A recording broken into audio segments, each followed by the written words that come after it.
फिर बिस्मिल्लाह। सलाम वालेकुम। वालेकुम अस्सलाम।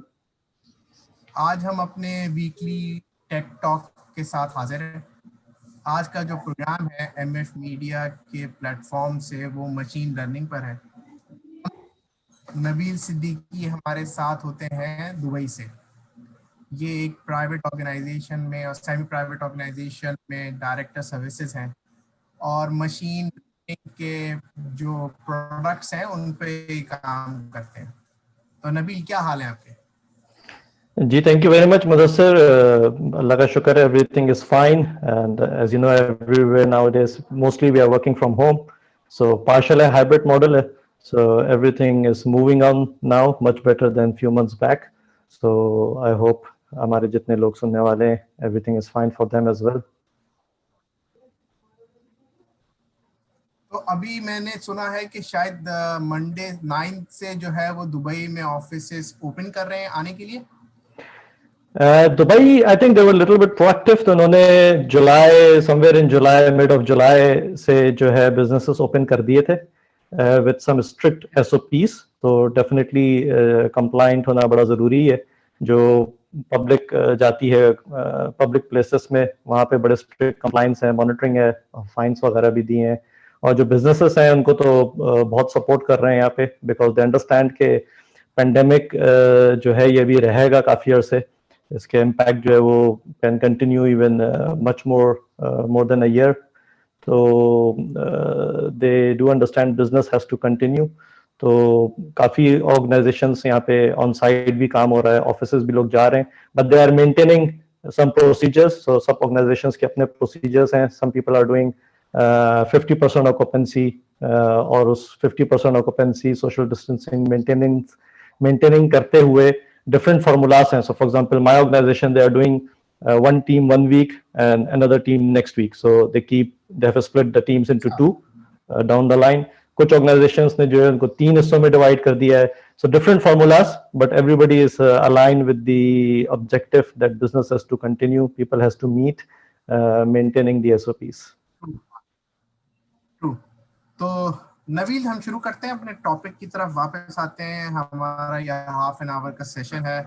तो मशीन लर्निंग, ये मशीन लर्निंग तो आई मीन सारी जिंदगी से मशीन ही लर्न कर लिया। अब इसमें क्या नई चीज हो गई है कि ये एक बज़वर्ड बन गया है और जहां भी हम सर्वे देखें, जहां भी हम पूछेंगे जी फ्यूचर क्या है, तो जी वो मशीन लर्निंग और जो है वो एआई है फ्यूचर। तो मशीन लर्निंग है क्या चीज? जी मुदस्सर, बड़ा इंटरेस्टिंग टॉपिक है और टेक्नोलॉजी ऑलवेज फैसिनेट पीपल, और उसके बड़े बज़वर्ड्स जो हैं they get popular in the market quite earlier than any other thing. So बहुत पहले जो है वो कंज्यूमर ब्रांड्स पॉपुलर होते थे, सोप एंड टूथपेस्ट, लेकिन अब जो है वो आईटी के बज़वर्ड्स जो हैं वो एवरीबॉडी नोज इट। जी, इसमें ऐसा है कि इसके दो पर्सपेक्टिव्स हैं, एक टेक्निकल पर्सपेक्टिव है और एक एंड यूजर पर्सपेक्टिव है। सो एंड यूजर को समझाने के लिए the word AI is very easy. Okay, जब आप एंड यूजर को बताते हैं कि हम आपको एआई दे रहे हैं, so that becomes quite exciting for any organisation. लेकिन उसका जो दूसरा पर्सपेक्टिव है, दैट्स मोर रियलिस्टिक पर्सपेक्टिव, वो ये है कि AI itself, it's a word which is, I would say कि वो एक ऑब्जेक्टिव है जो सोसाइटी को अचीव करना है, which has not yet been achieved. ठीक है। वो एक ग्रोथ स्टेज में है, वो एक डेवलपिंग स्टेज में है। आज उसकी हम एक कोर डेफिनेशन, जिसको आप फिलोसॉफिकल एकेडमिक डेफिनेशन तो डिफाइन कर सकते हैं, बट उसकी जो स्कोप है वो कंटिन्यूसली ग्रो हो रहा है। Every day that scope is changing. तो उसको हम डिफाइन इस तरह से करते हैं कि जो मशीन्स या कंप्यूटर्स जो हैं वो मिमिक जो कर रहे हैं क्लोज टू ह्यूमन इंटेलिजेंस और the way the human thinks, so that is called AI. लेकिन एक्चुअल जो हम इम्प्लीमेंट करते हैं that's really not an AI. वो फिर हम उसको ब्रेक डाउन कर दें अगर एआई के स्ट्रक्चर को, so we are implementing a very small part of the AI, a small subset of the AI which you normally see in your day-to-day lives. और थोड़े से इसमें मिसकॉन्सेप्शंस भी हैं। सो फॉर एग्जांपल अगर आप किसी भी चीज़ को ऑटोमेट कर दें, so people think that they have implemented AI, which is not the case from technical perspective. लेकिन एंड यूजर का बिहेवियर ये होता है कि anything which can give them automation, nowadays people consider that as part of AI.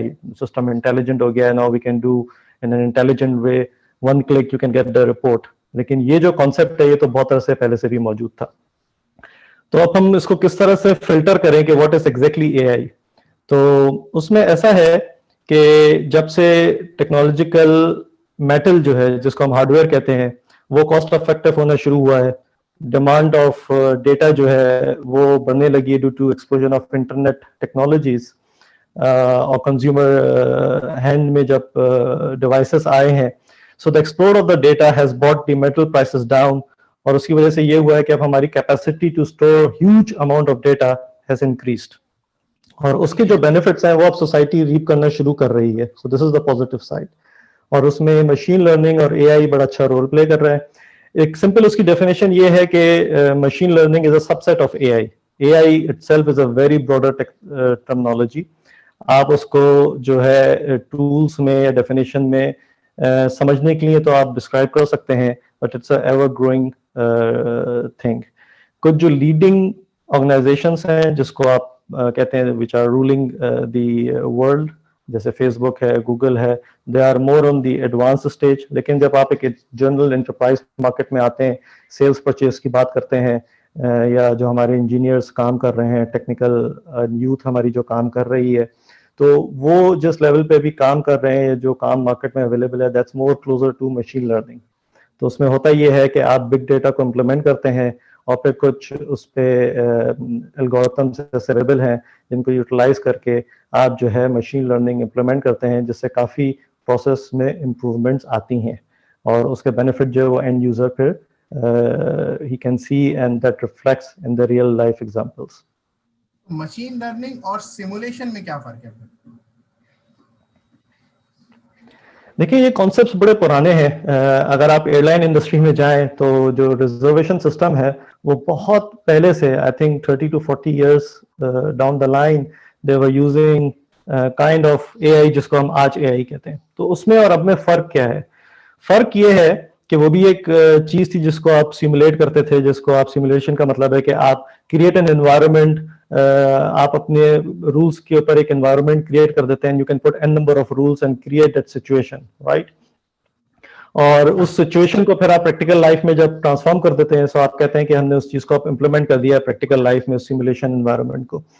अच्छा, अब उसमें 25-30 साल या 40 साल पहले और अब में क्या फर्क है? मतलब एयरलाइंस अभी भी वही काम कर रही हैं। एज एंड यूजर आप देखते होंगे कि आपको एक बोर्डिंग रिजर्वेशन मिलती है जो कैपेसिटी बेस्ड एनालिटिक्स यूज करके आपको एक सीट रिजर्व हो जाती है, ठीक है। पहले भी ऐसा होता था, अब जो है बेहतर तरीके से हो रहा है। तो फर्क क्या हुआ? फर्क सिर्फ इतना है कि पहले जो एक्सेस टू डेटा थी बड़ी लिमिटेड थी, और जो आप रूल्स डिफाइन करते थे, जो एक्सपर्ट लोग काम करते थे इस टॉपिक के ऊपर, तो वो एक large number of rules, hard coded rules या हार्ड ड्रिवन रूल्स डिफाइन करते थे। अब जो फर्क है, बुनियादी फर्क, वो ये है बेसिकली अब आप जो है जितनी कॉम्बिनेशन ऑफ प्रोबेबिलिटीज हैं रूल्स की वो आप डिफाइन नहीं कर सकते, इसलिए अब डेटा बड़ा ग्रो कर गया है, प्रैक्टिकल सिनेरियोस बहुत ग्रो कर गए हैं, बिजनेस इंटीग्रेशंस बहुत ग्रो कर गई हैं, कोलैबोरेशन बहुत ग्रो कर रही है। तो nature of the world has become much more complex than 30 years back. तो अब आप एन नंबर ऑफ रूल्स अगर डिफाइन करने जाएंगे तो आप सोच भी नहीं सकते, मे बी वो बिलियंस ऑफ रूल्स बनेंगे जो आप सोच भी नहीं सकते। तो अब कॉन्सेप्ट क्या है? बेसिकली बुनियादी फर्क ये है कि अब आप जो है लॉजिक डिफाइन कर देते हैं, अब आप जो है बेसिकली प्रिंसिपल्स डिफाइन कर देते हैं और कंप्यूटर को बता देते हैं कि ये प्रिंसिपल है। अब आप इस प्रिंसिपल को यूज करते हुए आप अपने रूल्स खुद बनाते रहे। और क्योंकि अब हमारे पास एक्सेस ऑफ डेटा बहुत हो गई है, बिकॉज स्टोरेज जो है वो कॉस्ट इफेक्टिव हो गई है, सस्ती हो गई है, चीप हो गई है, इजिली अफोर्डेबल है, और क्लाउड के आने के बाद तो वो मजीद सस्ती हो गई है, इसलिए आप पे एज यू गो मॉडल पे आ गए हैं। और उसके बाद जो है आप क्या करते हैं कि उस टन्स ऑफ डेटा को आप यूज करके आप कंप्यूटर को रूल्स बता देते हैं, और इस रूल्स यानी प्रिंसिपल्स जो है basically not really the rules, आप प्रिंसिपल कंप्यूटर को बता देते हैं और आपके पास huge amount of tons of data होता है। इसका कॉम्बिनेशन जो है वो बेसिकली अब आ गया है, और इस कॉम्बिनेशन को हम बेसिकली आर्टिफिशियल इंटेलिजेंस कहते हैं। आप इसके अंदर बड़े मॉडल्स अवेलेबल हैं और कंटिन्यूस डेवलपमेंट हो रही है। बहुत सारी एग्जांपल्स हम रियल टाइम में देखते हैं, जैसे फेसबुक है, उस पर गूगल है, उस पे जो एडवर्टाइजमेंट मॉडल से आप देखें कितना इंटेलिजेंट है, वो आपको खुद बताता रहता है, खुद रिकमेंडेशंस देता रहता है। जैसे ही आप कोई चीज क्लिक करते हैं, नेक्स्ट डे आप देखते हैं आपके पास उसी तरह की सिमिलर रिकमेंडेशंस आ रही हैं। तो ये जो एडवर्टाइजमेंट में यूज हो रहा है एआई, फिर आप सबसे अच्छा काम जो हुआ है मेरी नजर में वो नेचुरल प्रोसेसिंग लैंग्वेज पे हुआ है, एनएलपी पे हुआ है। तो आप देखें टेक्स्ट टू स्पीच कन्वर्जन जो है, for example language from English to French for example, आप देखें गूगल के ऊपर ट्रांसलेशन जो है, दैट्स अमेजिंग। सो ये सारा बैकग्राउंड में एआई काम कर रही होती है। उसके अलावा आप आ जाएं इमेज के ऊपर, बिकॉज एआई या मशीन लर्निंग के अंदर एक जो अच्छी चीज ऐड हुई है कि अदर देन दी very very well structured data, आप अनस्ट्रक्चर्ड डेटा पे भी काम कर रहे हैं, आप जो है इमेजेस पे भी काम कर रहे हैं, आप रॉ डेटा पे भी काम कर रहे हैं। तो ये एक बहुत बड़ी एडवांसमेंट हुई है कंपेयर टू फ्यू इयर्स और डिकेड्स बैक। तो ये सब चीजें आप इनकैप्सुलेट आप करते हैं, तो उसकी डायरेक्शन फिर इस तरह निकलती है कि आपके सिस्टम्स जो है वो मिमिक करने लगते हैं ह्यूमन इंटेलिजेंस को। So it's becomes like human is interacting. Although अगर आप प्योर मशीन्स की बात करें तो मशीन्स तो डम मशीन्स होती हैं। आई मीन हमने कंप्यूटर साइंस में पढ़ा है कि वो 0 1 को ही ऐड कर सकती हैं, so they are basically mathematical machines. लेकिन अब क्योंकि इतनी एडवांसमेंट हो गई है, इतनी वर्चुअलाइजेशन आ गई है फ्रॉम कॉन्सेप्चुअल पर्सपेक्टिव, कि उसके ऊपर आपने ऐसी लेयर्स डाल दी हैं जिससे जो है वो मिमिक करने लगता है कि they are behaving like an human beings. और जब वो बिहेव करता है तो definitely we think wow it's amazing, it's magic. लेकिन वो बेसिकली मैजिक नहीं हो रहा होता, वो हो ये रहा होता है कि इनपुट सारे ह्यूमन की तरफ से ही आ रहे होते हैं। जितनी भी आउटपुट है वो, अगर आप टेक्निकल लैंग्वेज में बात करें तो आप मॉडल्स बनाते हैं, एल्गोरिथम्स डिजाइन करते हैं, those are human made models, those are human made algorithms, और उन एल्गोस को आप इम्प्लीमेंट करते हैं, फिर आप उनको कंटिन्यूअसली जो है आप इम्प्रूव करते हैं, और फिर इस तरह जो है उसकी जो कंप्यूटिंग पावर होती है और एक्यूरेसी रिजल्ट्स होते हैं वो आहिस्ता आहिस्ता इम्प्रूव होते हैं। So I can share with you some examples. For example, the projects we are doing here in the region, government clients के साथ, तो उसमें ऐसे ही होता है कि आप एक एल्गो को फिट करते हैं, आप एक मॉडल को फिट करते हैं, and you see initially at the first level you see pathetic results. So इसलिए कि मशीन तो डम है, मशीन तो डम है, मशीन तो 1 + 1 = 2 ही कर सकती है, उसके पास लॉजिक नहीं है, उसके पास ये डिफरेंशिएट नहीं कर सकता कि ये एप्पल जो है ये मीठा है या कड़वा है। ठीक है, ये ह्यूमन बीइंग कर सकते हैं, वो आपको काउंट करके बता सकता है कि ये 2 एप्पल्स हैं। तो उसको जो इंटेलिजेंस है वो बेसिकली आपको प्रिंसिपल्स फीड करने पड़ते हैं और बहुत सारा डेटा फीड करना पड़ता है। जितना लार्ज वॉल्यूम ऑफ डेटा होगा और क्लीन डेटा होगा, जितना उसका रिजल्ट अच्छा होगा, और फिर आहिस्ता आहिस्ता आप उस मॉडल को ट्यून करते हैं और मशीन लर्निंग एल्गोरिथम्स जो है वो अपने आप को इम्प्रूव करते हैं। So down the line you will see that the results और the output is getting closer what do you expect. तो जो आप मशीन लर्निंग एल्गोस की आपने बात की, जो एल्गोरिथम्स आप बना रहे हैं, तो ये सारे ऑब्वियसली आपकी टेक्निकल टीम या फंक्शनल रिसोर्सेज हैं वो इनको डिजाइन करते हैं और इनको कोड करते हैं। तो क्या मशीन लर्निंग के प्रोसेस के थ्रू क्या आप इसमें ये कैपेसिटी भी बिल्ड करते हैं कि वो अपने एल्गोस को एडवांस कर सके, या एक ये कंटिन्यूस एफर्ट है कि रिजल्ट्स देख के आपको जो है अपने एल्गोस अपडेट करने? नहीं, मुझसे बड़ा अच्छा सवाल करा, ये कंटिन्यूस एफर्ट्स है, इसका स्ट्रेट आंसर तो ये है। और अच्छा, जी हाँ, बिल्कुल, इसको आपको हर फ्रीक्वेंसी पे, whatever the frequency you set, every 6 months, every 1 year, it could be earlier as well, every month, depending आपका बिजनेस मॉडल क्या है, आपकी प्रोडक्ट क्या है, आपका डेटा किस नेचर का है।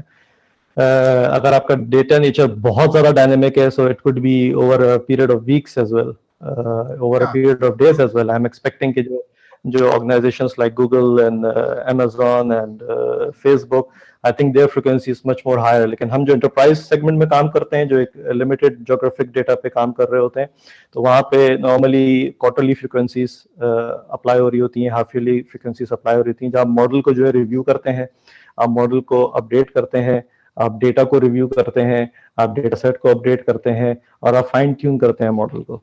So that's an ongoing activity जो कि एंड यूजर्स को विजिबल नहीं होती है, लेकिन बैकग्राउंड के अंदर ये पूरा एक मैकेनिज्म होता है जिसमें पूरी आपको एक टीम चाहिए होती है वो उस पर काम कर रही होती है, जिसमें आपको डेटा इंजीनियर्स चाहिए होते हैं, जिसमें आपको AI एक्सपर्ट चाहिए होते हैं, जिसमें आपको डिज़ाइन आर्किटेक्ट्स चाहिए होते हैं, टूल ओरिएंटेड लोग भी चाहिए होते हैं, और वो लोग जो इसको मैथमेटिकली समझते हैं, डिज़ाइन अथॉरिटी रखते हैं.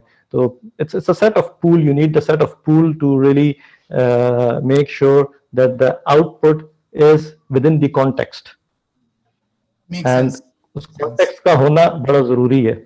और अगर आप चाहें तो हम एक टॉपिक और भी टच कर सकते हैं कि डिजिटल ट्रांसफॉर्मेशन और एडॉप्शन किस तरह से होती है इन टेक्नोलॉजीज की. हाँ, मैं एक्चुअली इसी तरफ आना चाह रहा था. अभी मैं कोर्स कर रहा था कोर्सेरा पे.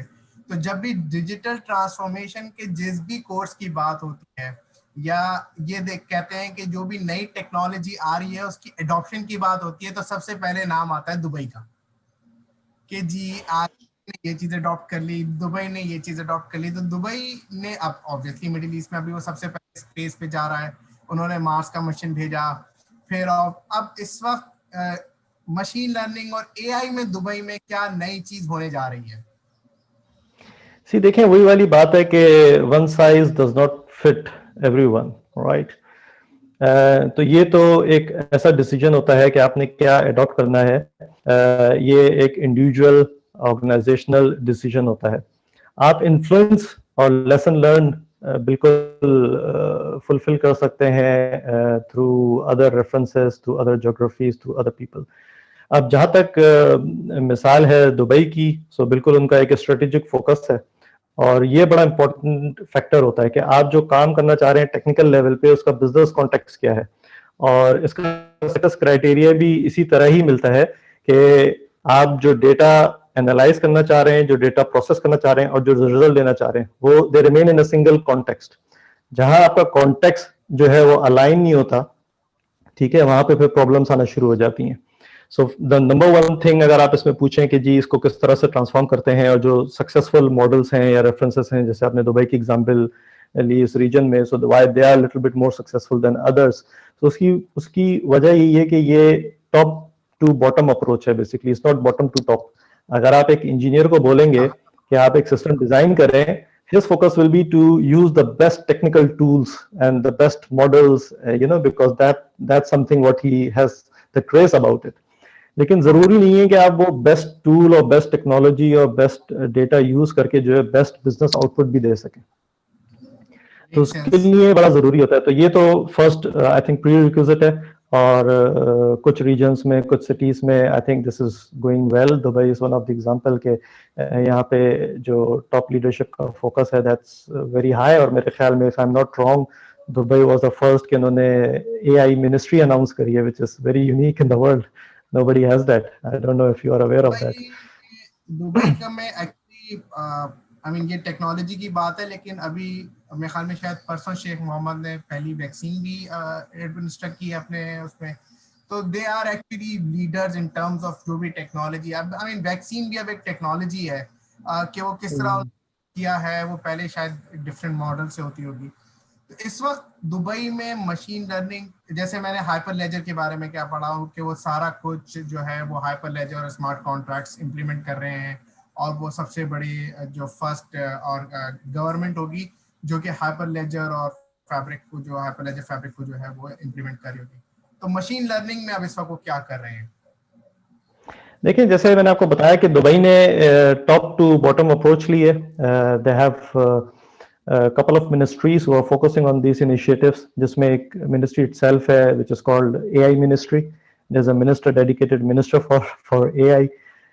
उसके बाद smart government के ऊपर एक ministry है which is really focusing on smart government, and they have the directive to instruct all the other ministries or authorities to demonstrate their KPI on the smartness.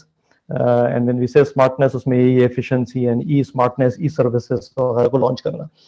और इस top to bottom approach की वजह से ये हुआ है कि बहुत सारी governmental organisations, ministries and authorities, they have their own plans how to demonstrate the output concerning this objective.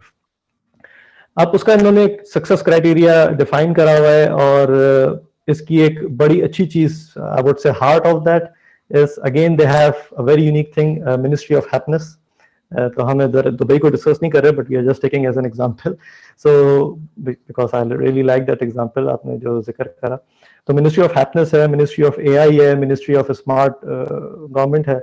So all these 3 ministries are really working hand in hand very nicely, जो हम एज अ रेजिडेंट यहाँ देखते हैं और थोड़ा बहुत involve भी हैं कुछ प्रोजेक्ट्स के अंदर.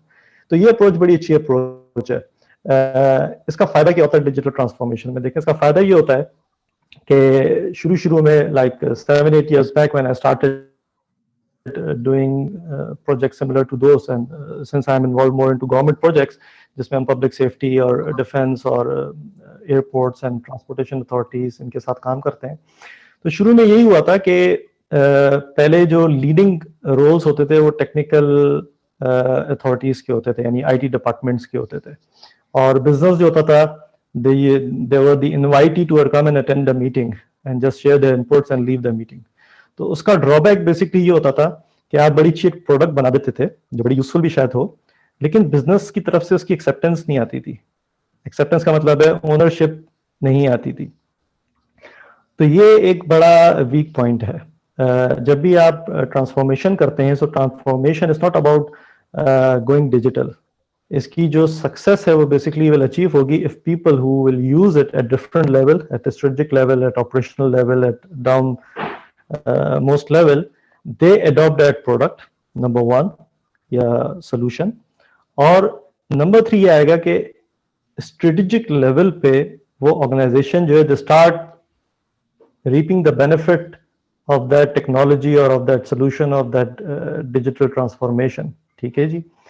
अगर आपके पास ये प्लान नहीं है, इफेक्टिव प्लान कि how the people will adopt it and how you will measure the success over a period of time, और आप वो बॉटम लाइन और कट ऑफ जो डिफाइन नहीं कर पा रहे कि इसका जो है हम रिटर्न ऑफ इन्वेस्टमेंट वो हम किस पॉइंट पे मेजर करेंगे और वो क्या होगी, ये बड़ा इंपॉर्टेंट है.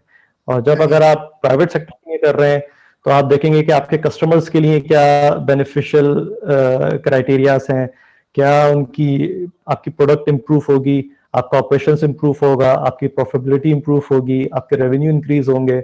गवर्नमेंट्स जो है वो बेसिकली एक और एलिमेंट ऐड कर देती हैं, वो ऐड कर देती हैं हैप्पीनेस का एलिमेंट, कि हम किस तरह से बेटर सर्विसेज प्रोवाइड कर सकते हैं अपने रेजिडेंट्स को या अपने सिटीजन्स को, हम इको फ्रेंडली किस तरह से हो सकते हैं, हम जो पोल्यूशन है उसको किस तरह से कम कर सकते हैं, हम जो है लोगों के लिए आसानियां किस तरह से पैदा कर सकते हैं, हम जॉब्स किस तरह से क्रिएट कर सकते हैं.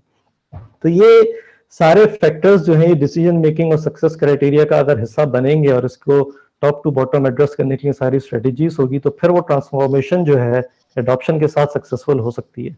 अदरवाइज जो है वो कितनी भी आप इन्वेस्टमेंट कर लें, वो फिर प्रोजेक्ट जो है वो end of the day fail हो जाएगा.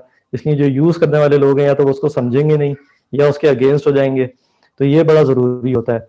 और तीसरा एक और जी सर मैं कंटिन्यू करें, मैं पूछना चाह रहा था कि आपकी कोई रियल वर्ल्ड एग्जांपल इस वक्त जिस पे आप लोग काम कर रहे हो क्विकली, ताकि आम आदमी के लिए ये टेक्नोलॉजी कैसे, आपने बताया कि गवर्नमेंट के फोकस है, लेकिन एक आम आदमी कैसे अपने आसपास देखे तो उसे नजर आए कि हाँ इस तरह का कोई काम हो रहा है. तो कोई रियल वर्ल्ड एग्जांपल जिस पे आप काम कर रहे हो या आप देखते हो कि मशीन लर्निंग का बहुत ज्यादा उस पर इम्पैक्ट हो सकता है अगर उस एरिया में ये टेक्नोलॉजी अडॉप्ट कर ली जाए. हाँ जी, मशीन लर्निंग तो आप देखें, अगर आप ग्लोबली बात करें तो बहुत सारी इसकी छोटी छोटी एग्जांपल्स मौजूद हैं.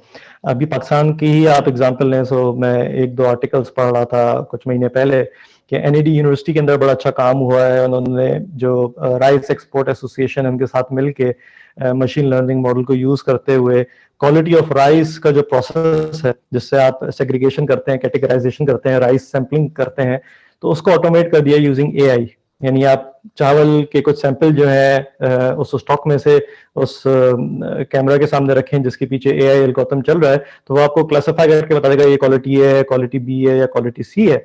सो वो प्रोसेस जो पहले मैनुअल था, एरर प्रोन था और काफी टाइम कंज्यूमिंग था, वो बड़ा स्ट्रीमलाइन और एक्यूरेट हो जाएगा. तो ये एक बड़ी अच्छी एग्जांपल है.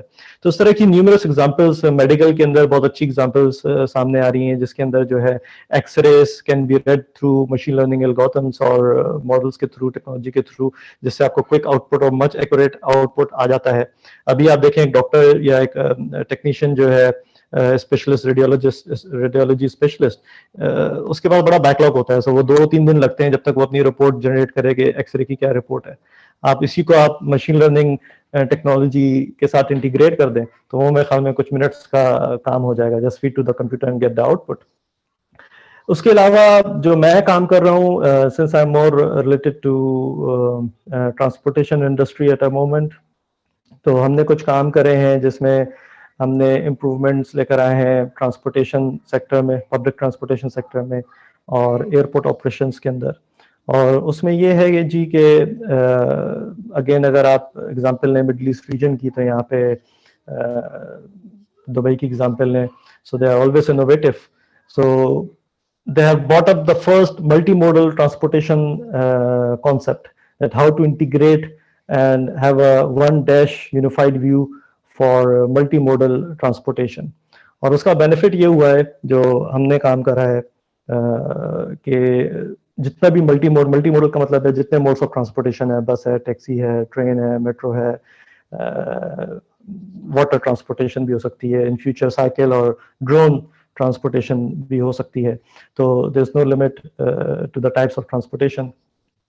तो उन सब के डेटा को हमने आपस में इंटीग्रेट करके, यूनिफाई करके और उस पैटर्न को एनालाइज करके, now we are able to predict the traffic jams, we are able to predict the possible accidents and they are able to analyse and give recommendations कि कहाँ पे आपका जो रोड इंफ्रास्ट्रक्चर है फॉर एग्जांपल उसको आप improve करें तो आपका ओवरऑल ट्रैफिक क्वालिटी जो है या ट्रैफिक फ्लो क्वालिटी जो है वो इतनी % इम्प्रूव हो जाएगी।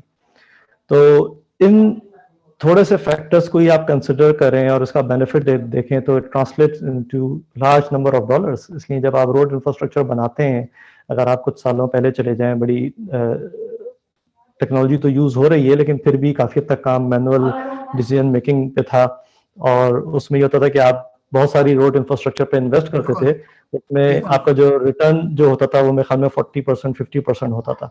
अब क्योंकि आप बहुत सारा डेटा यूज करेंगे, ट्रांसपोर्टेशन रियल टाइम पैटर्न्स जो है उसको आप यूज करेंगे और उसको यूज करके, टेक्नोलॉजी को यूज करके जब आप डिसीजन मेकिंग लेंगे तो वो जो आपको रिकमेंडेशंस मिलेंगी कि जी आपने कहाँ इन्वेस्ट करना है, किस रोड को एक्सपेंड करना है, किस रोड की कैपेसिटी बढ़ानी है या किस जगह पे आपने कैपेसिटी बढ़ानी है, तो वो बड़े एक्यूरेट डिसीजंस होंगे, वेरी क्लोज। उसका रिटर्न ऑन इन्वेस्टमेंट जो है वो काफी क्लोज होगा, 80 to 90% भी हो सकता है। तो ये बड़े बेनिफिट्स हैं।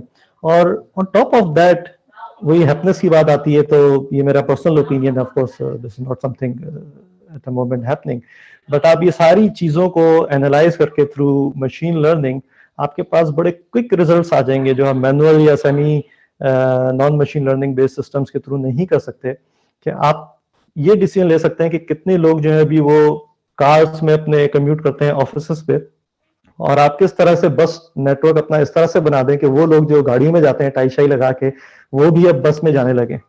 ठीक है, आप कोई डेडिकेटेड 10 लेन कर दें, कुछ ऐसे रूट्स डिफाइन कर दें, तो ये आपको सिस्टम बताएगा कि वो कौन सा रूट आप डिफाइन कर दें based on demand supply data, huge number of demand supply data and pattern data, behaviour data the system has. उससे आपको बता सकता है कि आप ये बस रूट कर दें, उसमें ये वीआईपी बस लगा दें फॉर एग्जांपल, जो जिसका टाइम ऑफ कम्यूट जो है वो ऑलमोस्ट इक्वल टू के एक मुदस्सर साहब जब ऑफिस जाते हैं अपनी गाड़ी में उसके बराबर ही आ जाए, तो क्या मुदस्सर साहब जो है वो प्रेफर करेंगे विल गो इन अ बस।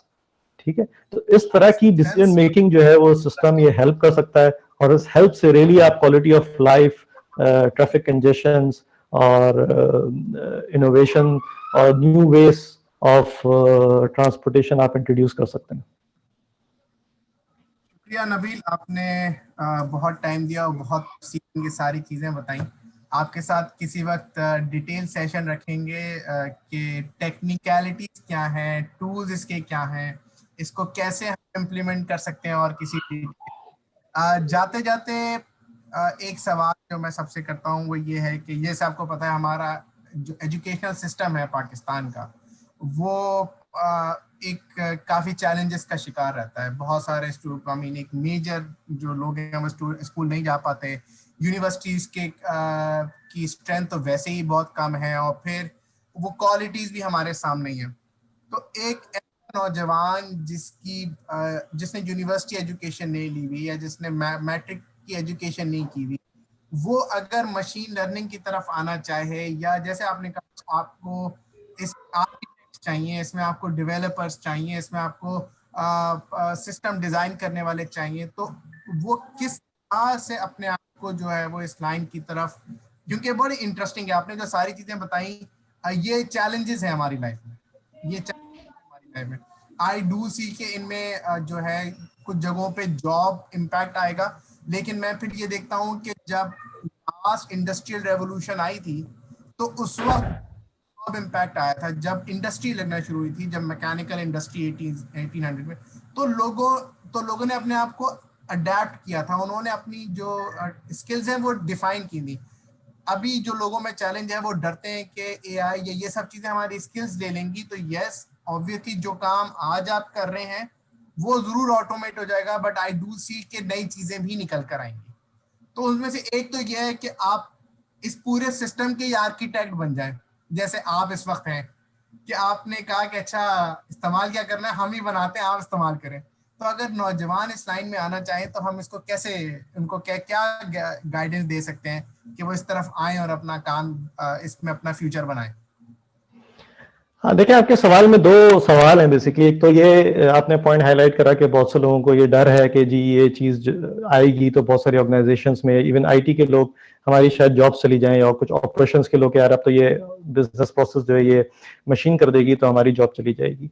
सो मेरे ख्याल में ये तो बहुत पुराना मिथ हो चुका है, इसलिए कि जब शुरू में इंटरनेट रेवोल्यूशन आया था और इस तरह की ऑटोमेशन और कंप्यूटर्स आना शुरू हुए थे, तो ये तो एक मिथ हो चुका है। इसके बल्कि मिथ क्या कहेंगे, अब इसके अपोजिट हो रहा है। अब तो बहुत सारी जॉब्स जो आईटी क्रिएट कर रहा है। आप देखिए फ्रीलांसिंग इंडस्ट्री, अब तो लोग जो है कुछ आपके पास जॉब नहीं है, आप अपनी थोड़ी सी स्किल है and start your own business, I mean start I your think own हम एंड बिकम एंटरप्रेन्योर्स। टॉप 3 में इस वक्त फ्रीलांसिंग में, हम तो गांव गांव में लैपटॉप लेके बैठे हैं और काम कर रहे हैं। बिल्कुल बिल्कुल बिल्कुल। तो मेरे ख्याल में ये तो मिथ है और ये इसका अपोजिट हुआ है basically. It has created an number of jobs और एक्सपोनेंशियल जॉब रेशियोज।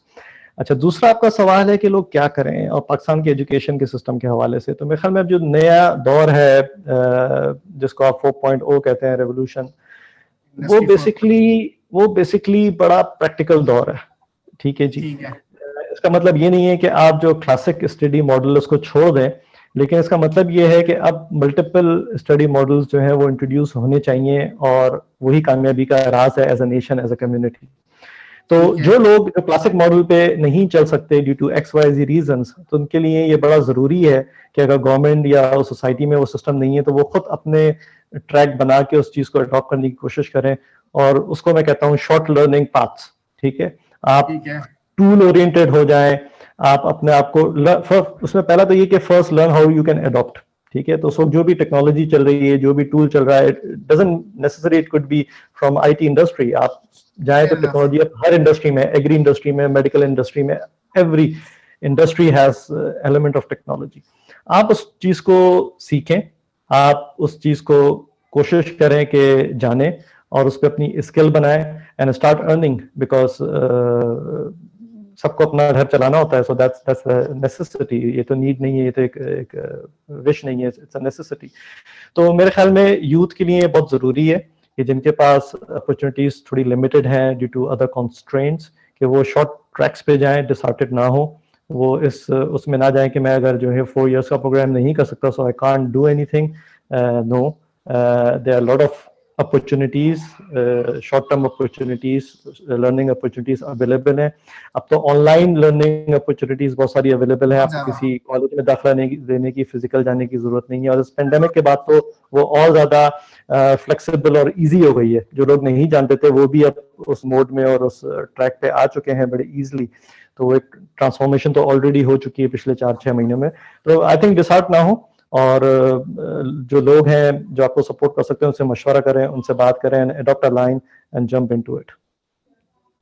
शुक्रिया नबील आपका बहुत बहुत अपना टाइम देने का, और इंशाल्लाह इस टॉपिक पर आपके दुबई के मॉडल के सक्सेस पे जो है वो आपसे फॉलो अप सेशन रखेंगे, और कुछ चीज़ें सीखेंगे कि किस तरह जो है वो ट्रांसपोर्टेशन इंडस्ट्री में ने दुबई जो है वो लीड करके उसने क्या क्या चीज़ें जो है अडॉप्ट की और इम्प्लीमेंट की। शुक्रिया नबील, बहुत बहुत। Thank you very much. So nice of you.